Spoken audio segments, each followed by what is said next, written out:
ഇന്നൊരു മാമ്പഴ കൂട്ടാനായല്ലോ. ഞങ്ങളുടെ മാങ്ങയല്ല കേട്ടോ, അടുത്ത വീട്ടിൽ നിന്ന് തന്നതാണ്. അപ്പോൾ മാമ്പഴം തൊണ്ടുകൾ വെച്ചിട്ടുണ്ട്. അപ്പം ഞാൻ സാധാരണ നമ്മൾ മോര് വെച്ചല്ലേ മാമ്പഴ പുളിശ്ശേരിയല്ലേ വെക്കരുത്, മോരില്ലാതെ ഒരു മാമ്പഴം കൂട്ടാം. അപ്പം ഞാൻ വ്യത്യസ്തമായിട്ടുള്ള എളുപ്പമുള്ള കറികളാണ് പറയുന്നത്. അപ്പോൾ അത് വളരെ ഈ പറഞ്ഞ പോലെ എളുപ്പം കേട്ടോ. പിന്നെ വേറൊരു സാധനവും കൂടി ഉണ്ട്. ഇത് കണ്ടോ, മനസ്സിലായില്ലേ? ചക്കക്കുരു മാമ്പഴവും കൂടി തേങ്ങ അരച്ച് വയ്ക്കാൻ പോകണം. അപ്പം ചക്കക്കുരു ഒരുമാതിരി വെന്തിട്ടുണ്ട്, അല്ലെങ്കിൽ ഈ മാങ്ങ ഇട്ട് കഴിഞ്ഞാൽ ചിലപ്പോൾ വേവാണ്ട് വന്നാലോ. അതുകൊണ്ട് പിന്നെ ഇതിലേക്ക് നമ്മൾ മാങ്ങ ഇടാൻ പോകുന്നു. മാമ്പഴം ഇടും. പിന്നെ എന്തൊരു പച്ചമുളകുണ്ട്, ഉപ്പ് അതിനകത്ത് ആവശ്യത്തിന് ഇട്ടിട്ടുണ്ട്. കുറച്ച് മഞ്ഞൾപ്പൊടി, കുറച്ച് മുളക് പൊടിയും ഇട്ടിട്ട് ഇതും കൂടി ഇട്ട് വേവിക്കാം. എന്നിട്ട് പിന്നെ അടുത്ത സ്റ്റെപ്പ്. അപ്പോൾ ഇതാ മാങ്ങയൊക്കെ ഇട്ടിട്ടുണ്ട്, പച്ചമുളകൊക്കെ കീറിയിട്ടിട്ടുണ്ട്. ഇനി ഇത് നമുക്ക് നന്നായിട്ട് വെന്ത് കഴിയുമ്പോൾ അടുത്ത വേണ്ട സംഭവം എന്താണെന്ന് വെച്ച് കഴിഞ്ഞാൽ നമ്മൾ റെഡിയാക്കി വെച്ചിട്ടുണ്ട്. അതിന് വേണ്ട അരപ്പ് റെഡിയാക്കിയിട്ടുണ്ട്. അപ്പോൾ എന്താണെന്ന് വെച്ച് കഴിഞ്ഞാൽ കുറച്ച് തേങ്ങ, കുറച്ച് ജീരകം, 2-3 പച്ചമുളക്, ഒരു കരിവേപ്പില, 2-3 ഉള്ളി. നമ്മൾ മോര് ചേർക്കാത്തതുകൊണ്ട് ഉള്ളി ചേർക്കാൻ വേണ്ടി അരപ്പിൽ നന്നായിട്ട് വെന്ത് കഴിഞ്ഞാൽ നമുക്ക് ഈ അരപ്പ് ചേർത്താൽ മതി. പിന്നെ ആ കറിയുടെ സ്വാധീനിക്കുന്നത് വറുത്തതിലാണ്. മനസ്സിലായില്ല? പിന്നെ ഇനി അതിൻ്റെ കൂടെ നമുക്ക് വേറൊരു കറിയും കൂടി ഞങ്ങൾക്ക് വേണം. എന്നിട്ട് മാമ്പഴ കൂട്ടും അച്ചിങ്ങ മെഴുക്ക് വരത്താൻ വിചാരിച്ചിരിക്കുന്നത്, അച്ചിങ്ങ. അപ്പം ഇതൊന്ന് മാങ്ങയൊന്ന് വേവട്ടെ, എന്നിട്ട് നമുക്ക് ബാക്കി കാണാം. മാമ്പഴ അടുപ്പത്ത് വെച്ചു. ഇനിയിപ്പോൾ ഇത് കണ്ട വലിയ അച്ചിങ്ങയാണ് മേടിച്ചോണ്ട്, അമ്പലത്തിൽ പോയി മേടിച്ചോണ്ട്, നീളൻ അച്ചിങ്ങ. അപ്പം ഇനി ഇതിപ്പോൾ ഇത്ര നേരം ഞാൻ വെള്ളത്തിലിട്ടേക്കുന്നത്. എന്ത് പച്ചക്കറി മെഴുക്കുവരട്ടണമെങ്കിലും എന്ത് കറി വെക്കണമെങ്കിലും ഞാൻ കുറേ സമയം വെള്ളത്തിലിടും. അപ്പം ഞാൻ അമ്പലത്തിൽ പോകുന്നതിന് മുമ്പേ അമ്പലത്തിൽ പോയിട്ട് വന്നപ്പോഴാണ് മേടിച്ചത്. വന്നിട്ട് ഇപ്പം ഇട്ടിട്ട് കുറേ സമയമായി. ഇനി ഇത് അരിഞ്ഞെടുക്കാം.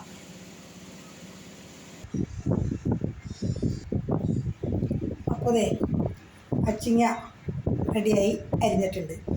ഞാൻ വിചാരിച്ചു അച്ചിങ്ങ ഇവിടെ ചെമ്മീൻ ഇരിക്കുന്നുണ്ട്, ഫ്രീസറിൽ ചെമ്മീൻ. അപ്പോൾ ഇതിൽ നിന്ന് കുറച്ചെടുത്തിട്ട് അതിട്ട് മെഴുക്കുവരട്ടെ ഒരു ടേസ്റ്റ് കിട്ടും. ചെമ്മീൻ ഉണ്ടെങ്കിലും ചെമ്മീൻ ഇടാറുണ്ട്. അപ്പോൾ ഇന്ന് എന്തായാലും കുറച്ച് ചെമ്മീൻ, ഇന്നൊരു കുറച്ച് എടുക്കുള്ളൂ. ഇത് വലിയ ചെമ്മീൻ. അപ്പം കുറച്ച് ചെമ്മീൻ എടുക്കും. അത് ഇത്തിരി വെള്ളം ഒഴിച്ചൊന്ന് നന്നായിട്ട് തിളച്ച് പച്ചമുളകും കരിവേപ്പില കൂട്ടി തിളച്ച് കഴിയുമ്പോൾ വേണം അച്ചിങ്ങ ഇടാൻ. തിളച്ചെന്നല്ല, ഒന്ന് എന്തായാലും കുഴപ്പമില്ല, വെള്ളം കുറച്ചേ പാടുള്ളൂ. കാരണം ഇത് തിളച്ച് വരുമ്പോൾ ചെമ്മീൻ തിളയ്ക്കുമ്പോൾ തന്നെ വെള്ളം വരും, കൂടും. എന്നിട്ട് പിന്നെ ഇത് ഒരുമാതിരി ഒന്ന് വെന്ത് കഴിയുമ്പോൾ ഈ അച്ചിങ്ങ കൂടെ ഇട്ട് അടച്ചു വെച്ച് വേവിച്ചാൽ മതി. അപ്പോൾ നമുക്കിനി ചെമ്മീനെടുത്ത് അടുപ്പത്തേക്ക് വയ്ക്കാം. അപ്പോൾ കണ്ടില്ലേ, ഇതാണ്.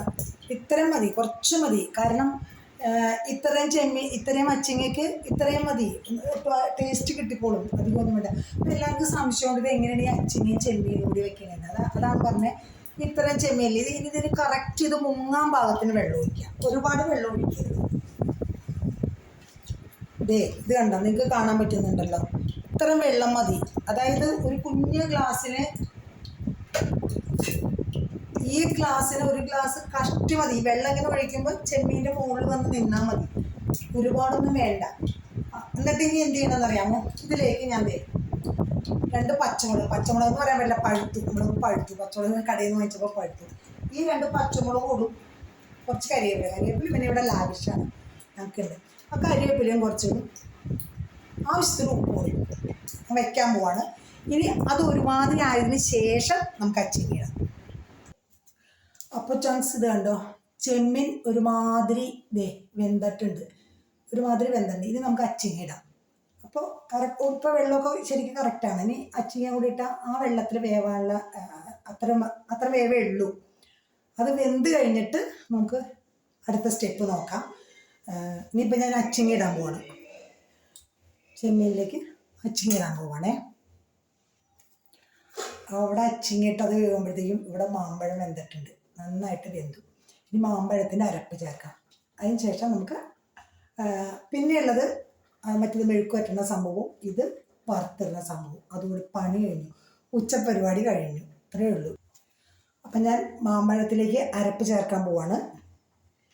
ഓക്കെ, മാമ്പഴത്തിൽ അരപ്പ് ചേർത്തിട്ടുണ്ട്. ഇനി അതൊന്ന് നന്നായിട്ട് തിളയ്ക്കാൻ വേണ്ടി തീ കൂട്ടി വെച്ചിരിക്കുകയാണ്. നന്നായിട്ട് തിളച്ച് കഴിയുമ്പോൾ ഒന്ന് തീ കുറച്ച് വയ്ക്കണം. ഇനി കുറച്ച് വെച്ച് കുറച്ച് നേരം കഴിയുമ്പോൾ നമുക്ക് തീ കെടുക്കാം. പിന്നെ അടുത്ത സ്റ്റെപ്പ് കടുക് വറുത്തിടലാണ്. അതിൽ ആദ്യം ചെയ്യേണ്ടത് നമുക്ക് വറുത്തിടാൻ വേണ്ട സംഭവം മെയിനായിട്ട് കടുകും വേണം, ഉലുവയും വേണം. അവ രണ്ടും വറുത്തിടണം.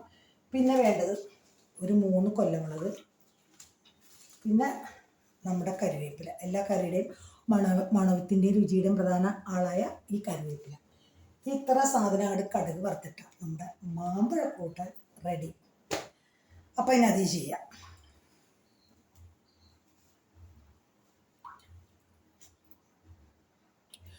അപ്പോൾ അത് മാമ്പഴക്കൂട്ട് റെഡിയാവുന്ന സമയം കൊണ്ട് നമുക്കൊരു കാര്യം കൂടി ചെയ്യാനുണ്ട്. അച്ചിങ്ങയും ചെമ്മീനും ഇപ്പോൾ റെഡിയാവും. അപ്പം അത് മെഴുക്ക് വരട്ടുണ്ടേ, അത് മെഴുക്കാൻ വരട്ടാൻ വേണ്ട സാധനങ്ങൾ. അപ്പോൾ ഞാൻ എന്ത് വെച്ചിട്ട് മുളക് പൊടി ഇടില്ല, അതെ ഉണക്കമുളകാണ് ഇടുന്നത്. ഈ ഉണക്കമുളക് മിക്സിയുടെ ജാറിലിട്ടൊന്ന് ആദ്യം കറക്കണം. എന്നിട്ട് വേണം, ഞാൻ എപ്പോഴും ചെറിയ ഉള്ളി, മെഴുക്ക് വരട്ടിക്ക് എപ്പോഴും ചെറുള്ളിയാണ് നല്ലത്. സവാളയേക്കാളും ടേസ്റ്റ് ചെറുള്ളിയാണ്. അപ്പോൾ ഇത് കണ്ടാ, ചെറുള്ളി ഇത്ര കൂടിയാലും കുഴപ്പമൊന്നുമില്ല കേട്ടോ. മെഴുക്ക് വരട്ടാൻ ചെറുള്ളി കൂടി എന്ന് വെച്ചിട്ട് ടേസ്റ്റ് കുറയല്ലേ കൂടുള്ളൂ. അപ്പോൾ ഞാനിപ്പോൾ ഇത്ര എടുത്തിട്ടുണ്ട്, വലിയ ഉള്ളി നോക്കി ഇത്ര എടുത്തിട്ടുണ്ട്. പിന്നെ വെളുത്തുള്ളി, ഞാൻ പറഞ്ഞില്ല എന്ത് സംഭവത്തിലും ഞാൻ വെളുത്തുള്ളി ചേർക്കും. കാരണം നമുക്കൊരു ദഹനക്കുറവോ അങ്ങനെയുള്ള പ്രശ്നങ്ങളൊന്നുമില്ല, വയറിന് നല്ലതാണ്, ഡൈജസ്റ്റിന് വളരെ നല്ല സാധനമാണ് വെളുത്തുള്ളി. അപ്പോൾ അതിടും. പിന്നെ അതുപോലെ കറിവേപ്പില, ഇതൊക്കെ റെഡിയാണ്. അപ്പം ഞാൻ ആദ്യം ഈ മുളകൊന്ന് ക്രഷ് ചെയ്തിട്ട് ഉള്ളിയും ക്രഷ് ചെയ്തൊക്കെ റെഡിയാക്കി വെച്ച് കഴിഞ്ഞാൽ നമുക്കത് റെഡിയാക്കാമല്ലോ. അതും ഇപ്പോൾ വെന്തുകൊണ്ടിരിക്കുകയാണ്. ഞാൻ ഇതൊന്ന് ക്രഷ് ചെയ്തെടുക്കാം.